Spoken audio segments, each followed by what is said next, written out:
Hello chess lovers!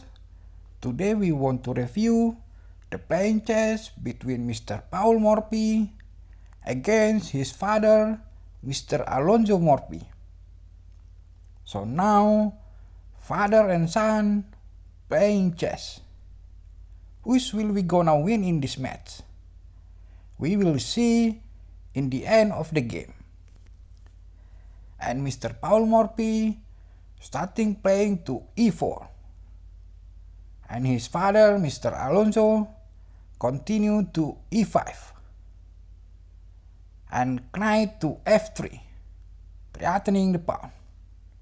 And knight to c3, defending the pawn in e5.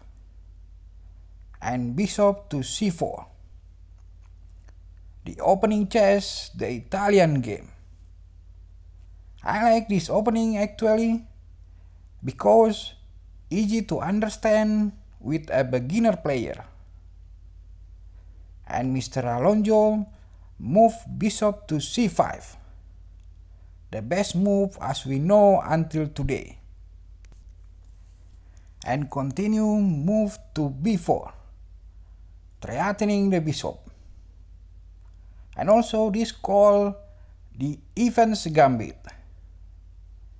If he accept this gambit, so in next further, bishop in c1 will be easy to move to e3 and attack the f8 square. So king not will be easy to short castle to the right. And actually, Mr. Alonso accept the even gambits with bishop take pawn in b4. And we continue to c3, threatening the bishop. The reason pawn moved to c3 to make easy, queen will be moved to b3. So queen and bishop can make a double attack to f7 square. And also knight can move to g5 and will make a triple attack to f7 square. What a nice game here, so in evens gambit. And we continue, bishop go back again to c5. And continue move to d4. This is a nice move showing by Mr. Paul Morphy.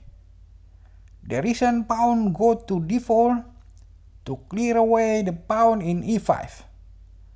If pawn take pawn in d4, then pawn in e4 will can dominate to move to e5. And again dominate the f6 square. So knight will cannot easy to move to f6. And king will not easy to king castle to the right. It's like the domino effect showing in this move. And now pawn take pawn in d4 as we thinking. And pawn take pawn in d4, threatening the bishop in c5. And bishop go back to b6. So this pawn in e4 and pawn in d4, it's so powerful pawn. If he can move to e5 or maybe to d5, dominate the f6 square and dominate the c6 square, then we will have a strong position in this match. And we will dominate the f7 square too. In the right time, that will be a deadly attack to f7 square. But now, we take a breath for a moment with king short castle to the right. And of course, he will not move knight to f6 to make king can short castle to the right. If he moving knight to f6, then pawn in e4 will move to e5.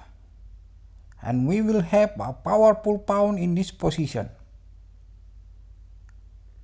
But actually, he didn't move knight to f6.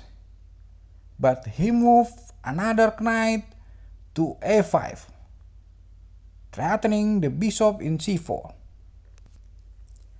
And when knight moved to a5, then we have to change our plan to attack the f7 square. Knight in e5 already dominate the c4 square and b3 square. So we no longer attack the f7 square anymore. But we try another plan. And I think Mr. Morphy going to another plan with moving bishop to d3. And continue moving to d5 to make bishop can freely move to front and screw up our pawn in e4. This pawn will very hard to move to e5. So Mr. Morphy, I think, changed the plan with pawn take pawn in d5. So rook can move to e1 to make a check to the king. And black here still no have time to make a king short castle to the right. I think it's time to him to make knight move to e7 to close the rook attack, and in the next move he can short castle to the right. So his king will be safe there. And actually he didn't move knight to e7. And he still focused to attack queen take pawn in d5. Of course, pawn in d5 is so powerful, so have to destroy immediately. So no time to give a backup to pawn in d5 with knight to c3. So he can defending pawn in d5. And Mr. Morphy moved bishop to a3 to dominate the f8 square. So king cannot castle to the right.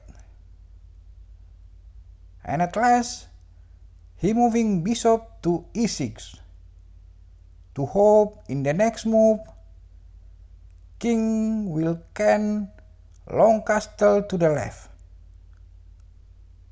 And the best move is knight to c3, threatening the queen. He cannot long castle in here because he have to save his queen first. And queen go back to d7. And a powerful pawn move to d5, threatening the bishop. We can see if we can put our pawn in d5 or put in e5 to dominate the all 6 square, then we have a powerful pawn in there. And again, he cannot move king to long castle to the left. He have to save bishop first. And I think he will not long castle to the left and sacrifice his bishop in e6.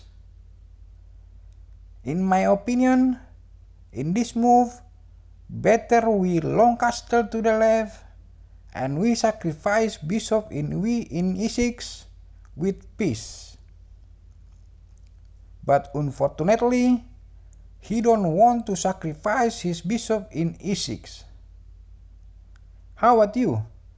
Will you sacrifice bishop in e6 and long castle to the left? Please comment below the video. And he moved bishop take a powerful pawn in d5. And knight take bishop in d5. And again, this is a toxic knight. It's like a knight bait there. We cannot move queen take knight in here. If we move queen take knight in d5, then we will lose the game. So better we just king long castle to the left to gather a strong position step by step. But in this match, he moved queen take knight in d5, and the game actually was over. With move rook to e1, check. And he cannot close the attack with move knight to e7. Mr. Morphy usually will make a beautiful move with bishop take knight in e7. But he didn't move knight to e7. He moved king to d8. And a nice move happened here with bishop moved to e4. And Mr. Alonzo Morphy got resigned in 16 move. And Mr. Paul Morphy win this match. But how if we continue this game? How it's look like in the next move? If we continue this game, let's say if we move queen take queen in d1, then rook will be take queen in d1, check. And if king move to e8, then we just simply move bishop to c6, checkmate in 18 move. But how if king not move to e8, but king move to c8? Then bishop will move to f5, check.